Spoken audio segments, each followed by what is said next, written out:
Welcome, and for I'm using Motorola Edge 20, and today I'll show you how to boot the device into boot mode. So, to get started, hold power key and select power off. And once the device turns off, you want to hold power key and a volume down at the same time.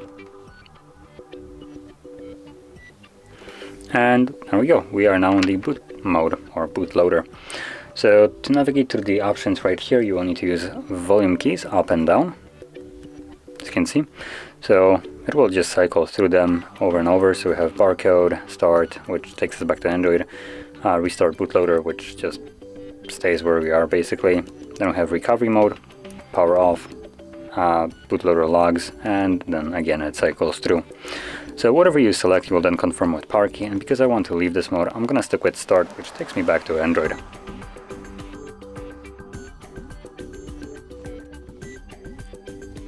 Hello, Moto. And there we go. As you can see, we are now back in Android. So, if you found this very helpful, don't forget to hit like, subscribe, and thanks for watching.